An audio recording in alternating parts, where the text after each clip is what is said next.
True life in God के दैनिक podcast में आपका स्वागत है, जहां हम अपने समय में ईश्वर की आवाज सुनते हैं। हम उन्हें सचमुच जान पाते हैं और उनके साथ एक और भी निजी रिश्ता बना पाते हैं। एपिसोड 61। रसिया ईश्वरीय महिमा की प्रतीक होगी। 1 फरवरी 1988। वसूला, मैंने अपनी पुत्री रसिया के पश्चाताप के लिए कई बार तुमसे पूछा है।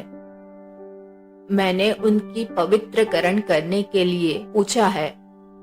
आज यानी इस वर्ष, हे वसूला, आज यह दिन है। उसने ज्योति देखी है। वह अपनी वर्षों वर्षों की वर्षगांठ याद करेगी। वसूला, तुम्हारी बहन रसिया मरी पड़ी है, परंतु ईश्वर अब उनके नजदीक में है। वह उन्हें पुनर्जीवित करेगा। प्रेम अप्रेमी को प्यार करेगा और वह उन पर रो जाएगी। आप मेरे ईश्वर और उद्धार करता है। इस रिदन से शैतान भाग जाएगा। शैतान को भागता जानकर सारा राष्ट्र एक हो जाएगा और ईश्वर के परम भक्त बन जाएंगे। रसिया ईश्वरीय महिमा की प्रतीक होगी। ईश्वर की शक्ति से चंगाई और पुनर्जीवित होकर सब लोग उनकी पवित्रता, सर्वशक्तिमता आकर्षित होंगे। रसिया ईश्वर की दया और प्रेम का प्रतीक होगी। उनका गीत और भजन गीत जो हमारे कानों के लिए अति मधुर होगी, स्वर्गीय लोबान की तरह होगी। प्रेम उन्हें पुनर्जीवित करेगा, जैसे उन्होंने सालों वर्ष पहले लोगों को पुनर्जीवित किया था।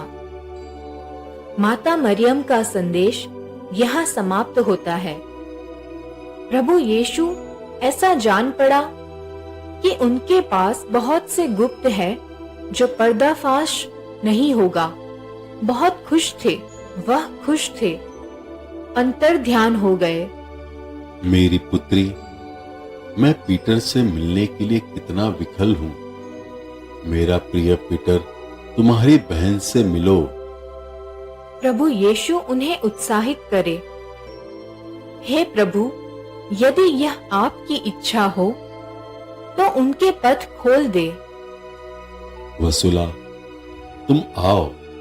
मैं कई हृदयों के लिए काम कर रहा हूँ। मेरे पिता के इच्छा को प्राप्त करने के लिए प्रार्थना करो। मैं अपनी कलीसिया को पुनः वापस लाऊंगा। धिक्कार है उन अविश्वासियों को। वसूला, मैं तुमको स्मरण दिलाता हूँ कि यह मैं जो हूँ, जो ऊंचे पेड़ों को बोना और छोटे पेड़ों को ऊंचा बढ़ाता हूं। अब तुम मेरे पास आओ। हम अचानक मैंने उन्हें आराम कुर्सी में बैठते देखा और उनका सुंदर चेहरा। हाँ वसूला, तुम कभी भी संदेह न करो। मैंने तुम्हारी आत्मा की आंखों से हमारे को देखने के लिए सिखाया है। मैं तुम्हारा गुरु हूं। मैं तुम्हें प्यार करता हूं। तुम कभी भी इसका संदेह ना करो। 2 फरवरी 1988। मेरी पुष्प, तुम्हें शांति। यह मैं हूं, प्रभु यीशु, तुम्हारा उद्धारक। प्रेम ने तुम नालायकों को नालायक में खोजा है। मेरे प्रिय, मैं प्रभु ने तुम पर मेरा दिव्य हाथ रखा है और तुम्हें देखने और महिमान्वित करने के लिए सजाया है। प्रभु यीशु, मैं मेरे नालायक होने के कारण अपने से घृणा करती हूँ। वसूला, तुम क्या बोल रही हो? तुम ऐसी लगती हो कि तुम भूल गई हो कि मैं तुम्हारे साथ एक हूं। सावधान रहो। तुम क्या बोलती हो? हमारे? ओ प्रभु यीशु, आपकी धार्मिकता महान है। मैं तुमको प्यार करता हूं। तुम आओ, मेरी माता को सुनो। माता मरियम, वसूला, मैं तुमको कितना प्यार करती हूँ। तू स्पीति माऊ से जिताई ई पॉर्टेस इने ऑर्थोनिक्टेस या सेना पैथी माओ। ग्रीक में इसका अनुवाद, मेरे घर को आपकी आवश्यकता है, मेरी बच्ची, इसका दरवाजा सदैव खुला है। अपने हृदय में मेरे लिए स्वर्ग बनाओ। 3 फरवरी 1988। वसूला, जब तुम इस प्रकार मेरे पास आती हो तो क्या तुम जानती हो कि मैं तुमको कितना प्यार करता हूं? तुम मेरे पास नालायक के रूप में और तुम्हारे घुटने के बल आती हो। मेरी बच्ची, तुम अपने आंसू, अपना हृदय मेरे पास रखती हो। तुम्हारे प्यार के आंसू और मेरी ललक को बुझाता है तथा मेरे घाव को मरहम और शांत करने वाले हैं। हे मेरी पुत्री, मेरी गंधरस, मेरा अंश, मैं तुमको कितना प्यार करता हूं। प्यारी मंगेतर सी आवाज मेरे लिए हजारों प्यार के शब्द के समान है। मेरे हाथों स्तुत्य हाबिल नहीं रौंदा जाएगा, हाबिल जीवित रहेगा। मैं अपने हृदय में मेरे लिए स्वर्ग बनाओ। मैं आराम करने के लिए तरस रहा हूं। मेरी पुष्प मुझे सुगंधित कर दो। अपने प्यार से मुझे आराम दो मेरी छोटी बच्ची। मैं तुमको सुंदरता से विभूषित करूंगा। मैं तुम्हारे सारे पाप क्षमा करूंगा और तब तुम्हारे पुराने कपड़े और कभी नहीं रहेंगे। मेरी पुष्प, तुम सजाई जाओगी और तुम पूर्णतः नवीनीकरण हो जाओगी। मैं तुम्हें प्यार करता हूं। मेरी कृपा तुम्हारे साथ है। सुनो, तुम मेरे हाथ को थामो। मैं तुम्हारा निर्देशन कर रहा हूं। मेरी माँ मरियम, ओ वसूला, संदेह मत करो, मैं तुम्हें बुला रही हूँ। तुम सिर्फ प्रभु यीशु ख्रिस्त के लिए जियोगी। उनका प्याला संसार के पापों से लबालब भरा है। यह संदेश उनका अंतिम संदेश है। यदि वे इन्हें अस्वीकार करेंगे तो मैं उनका हाथ उन पर गिरने के लिए और सजा देने के लिए छोड़ दूंगी। मैं अब कभी भी इसे संभाल नहीं सकूंगी। यह बहुत भारी हो गया है। वसूला, मैं अपनी चमत्कार जल्दी ही करूंगी। समय बीत रहा है। 9 ग्रीक भाषा जिसका हिंदी अर्थ उपरोक्त दिया गया है। प्रभु ईश्वर का राज्य तुम लोगों के बीच में है। अंतिम समय के दिन का ख्याल रखना, याद रखना, और वे सबको एक में रखेगी। याद रखना कैसे प्रभु यीशु की मुक्ति योजना हजारों आत्माओं का उद्धार करेंगे। उनके शांति और प्रेम का संदेश हमारे बच्चों को प्रेम की ओर फिर ले आएगा। प्रभु यीशु उनका मन परिवर्तन करते हैं जैसे ही वे उनकी रोटी को चखते हैं। यह प्रेम का फल है। प्रेम तुम सबों को पुनः वापस लाएगा और उनकी दया शैतान की अपवित्र जाल से छुड़ाएगा। मेरी प्रिय, आओ, ईश्वर की इच्छा पूरी करो। मैं तुम्हारे पास सदैव हूं। उसी शैतान को मेरे ऊपर शारीरिक रूप से घायल करने की अनुमति दी होती, वह हमें मार डालता। वह मुझे घृणा करते हुए मेरी आत्मा को अति पीड़ित किया। मेरे हृदय की प्रत्येक धड़कन तुम्हारा बुलावा है। 4 फरवरी 1988। आज सुबह प्रभु यीशु बहुत भिन्न है। इस सब में बहुत डरी हुई हूँ। हो सकता है यह गलत है कि मैं उन्हें भिन्न न देखती हूँ, पर सोचती हूँ। अपितु जब यह इस प्रकार होता है, वे हमें निश्चित रूप कायल कराते हैं कि यह ठीक है। प्रभु यीशु, क्या यह आप ही हैं? मैं हूं। तुमने जो मुझे देखा, जैसे मैंने तुम्हें सिखाया है, मैं तुम्हें अपना हृदय दिखाऊंगा। लिखो जो तुम देखते हो और मेरी उपस्थिति का अनुभव करो। मैं अनुभव करती हूँ कि इस समय मैं ईश्वर की उपस्थिति से ऊपर उठाई गई हूँ। मैं कभी नहीं चाहती हूँ कि मैं ऐसे क्षणों को छोड़ूं। मैं इससे और कुछ नहीं चाहती हूँ। मेरे आसपास सभी चीजें अर्थहीन और महत्वहीन लगते हैं। ईश्वर की उपस्थिति रिक्त स्थानों एवं कोनों को भर देती है। वे तुम्हें परिपूर्ण कर देते हैं और लोग परिपूरित अनुभव करते हैं। मैं उन्हें टूटा हुआ देखती हूँ, जैसे हम प्रभु यीशु को जानते हैं। मेरा कान प्रायः शारीरिक रूप से उनके वस्त्र का अस्त व्यस्त होना और उनका कदम सुन रहा था। अब वह मेरी बाईं ओर खड़े थे। जब मैं छोटे टेबल पर घुटना टेक रही थी, जहां सामने मेरे उसके पवित्र कफन का चित्र और बालक प्रभु यीशु को गोद में लिए माता मरियम का चित्र था। प्रभु यीशु मुझसे 2 फीट दूर थे। उनका पवित्र चेहरा अपने आप में सुंदर है। उन्होंने मुझे अपने को देखने के लिए कहा। उन्होंने मुझे अपना हृदय दिखाया। उनकी संपूर्ण वक्ष ज्योतिर्मय था। वह प्रेम से प्रज्वलित हो रहा था। ये सभी बातें सच हैं। सब कुछ जो तुम देखते हो वह सच है। ओ वसुला, मेरी वसुला, मैं तुम्हें कितना प्यार करता हूं। मेरी प्यारी आत्मा, जब तुम इच्छा करती हो तुम मेरे पास आओ। तुमने मेरे हृदय को देखा है। जब तुम दिन को हमारे दिव्य दर्शन के विषय बताती हो तो तुम उन्हें जेम्स मेरे पुत्र के दिए गए प्रार्थना से प्रारंभ करो।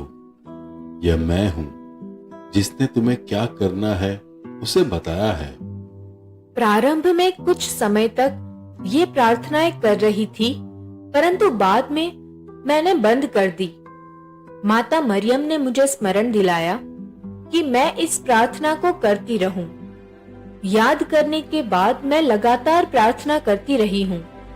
प्रभु यीशु ने इन तीनों प्रार्थनाओं के द्वारा कैसे लिखने वाले दिन को प्रारंभ करना चाहिए उसे बताया, क्योंकि मुझे मालूम नहीं था कि मैं लिखने के पहले प्रत्येक दिन ऐसा करूं। वसुला, मेरे बच्चों को इकट्ठा करो और कुछ दिन पहले जो संदेश मैंने तुमको दिया है उसे स्मरण करो। मैं चाहता हूं कि तुम इन संदेशों को उन्हें सुनाओ। मैं कभी नहीं चाहती हूँ। मैं उन्हें प्यार करता हूं और सब में से मैं हूं। मेरे सृष्टि, तुम मेरी हो। तुम मेरे बीज हो।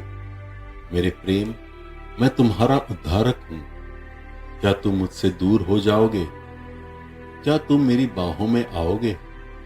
मैं तुम्हारे सभी पापों को क्षमा करूंगा और मेरी रोटी ग्रहण करो। आओ और मेरी दाखरस को चख लो। यदि तुम पश्चाताप करते हो तो मैं तुमको क्षमा करूंगा। तुम मेरी हृदय की धड़कनों को सुनो। मेरे हृदय की हर धड़कन तुम्हारी आत्मा को बुलाता है। वसुला, क्या तुम मेरे पहले और आज के संदेश को उन्हें बताओगी? जी हाँ प्रभु, मैं करूंगी। मेरा फल तुम्हारा साक्षी है। 4 फरवरी 1988। डेविड के पत्र को पढ़ने के बाद और खबर कागज घटना को पढ़ने के बाद, जहां यह कहा गया है कि चर्च के अधिकारी एवं लोग प्रकाशना के विषय पर संदेह करते हैं, कलीसिया के याजकों को प्रकाशना पर विश्वास या उसे स्वीकार करने के लिए मुश्किल होता है। यह इसलिए भी कि बहुत से प्रकाशना गलत और झूठे हैं। वे गाराबंडल के प्रकटन के विषय में संदेह करते हैं। परंतु आने वाले दिन वे इसे स्वीकार करेंगे। हो सकता है यह बहुत देर हो जाएगा। संदेह बहुत मजबूत है। हे पिता, ऐसा मुझे विश्वास है। मैं जल्दी में थी। इसे बोलो। मैं डरती हूं कि पॉप इसे अस्वीकार न करे। वह मुझ पर क्यों विश्वास करेगा? कोई भी व्यक्ति क्यों मुझ पर विश्वास करेगा? यदि वह उन पर होता तब वे विश्वास करते। वसुला, मैंने तुम्हें अपनी रोटी दी है और मैंने मेरे बाग से तुम्हें फल खिलाया है। मैंने तुम्हें अपने हाथों से खिलाया है। मेरी प्रिय बच्ची, तुमको किसने परिवर्तित किया है? क्या यह मैं नहीं हूं? किसने तुमको मुझे प्यार करने के लिए सिखाया? क्या यह मैं नहीं हूं? किसने तुमको खोजा और पाया? तुम्हें मृत्यु की ओर जाते हुए को मैं मेरी ओर झुकाया और पुनर्जीवित किया। क्या मैं नहीं था जिसने तुम्हें अपनी दया से अपने घर की ओर उठाया और तुम्हें स्वस्थ किया? क्या यह मैं नहीं था जिसने तुमको मेरा मार्ग ही सिखाया? क्या यह मैं नहीं था? और अब अपने बच्चों को परिवर्तित नहीं किया? वसुला, मैं तुम्हारा उद्धारक हूं। तुम मेरा अंश हो। तुम अकेली टिकी रहने की काबिल नहीं हो। तुम्हें मेरी आवश्यकता है। जिस प्रकार एक शाखा पेड़ के बिना फल नहीं दे सकती है, परंतु फल देने के लिए पेड़ पर आश्रित होना चाहिए, ऐसा ही तुम हो। तुमसे जो फल आते हैं वे मुझसे आते हैं। मेरा फल बहुतों को पोषित करता है। मेरा फल तुम्हारा साक्षी है। जो संदेह करते हैं वे तुमको तुम्हारे फल के विषय में बताएंगे। अच्छे पेड़ अच्छे फल देते हैं। जब मेरे भूखे बच्चे मेरे फल का स्वादन करते हैं और अपनी आंखों में पश्चाताप की आंसू से मेरे पास लौटते हैं, तो मैं प्रसन्न होता हूं। मैं कितना खुश होता हूं। मैं उन्हें शैतान की पकड़ से छुड़ा लेता हूं। वसुला, धैर्य रखो। मैंने तुमको कहा है कि मेरा वचन बहते नदियां की तरह है और तब बहती नदियां से नदी की तरह बहेगी। और प्यार का मेरा वचन सागर के रूप में बदल जाएगा। सागर की तरह तुम्हारे हृदय को प्यार की तरह प्यार में बदल देगा। वसुला, मैंने तुम्हें चेतावनी दी है कि तुम बहुतों के द्वारा अस्वीकार करी जाओगी। देखे 3 अक्टूबर 1987 और अंतर विभिन्न समय भी। इसे स्वीकार करने के लिए सीखो। प्रभु यीशु ऐसे बात कर रहे थे जैसे एक छोटे बालक से। मैं बहुतों से झिड़की दिया गया था और उनकी कठोरता मुझे रुला दिया। तुम आओ, तुम सिखाओगी। मैं तुम्हें प्यार करता हूं। मैं तुम्हें मदद करूंगा। मैं बहुतों को परिवर्तन करूंगा। हमारे। तुम मेरी उपस्थिति का अनुभव करो। तुम मुझे प्रसन्न करो जब कभी तुम इच्छा करती हो।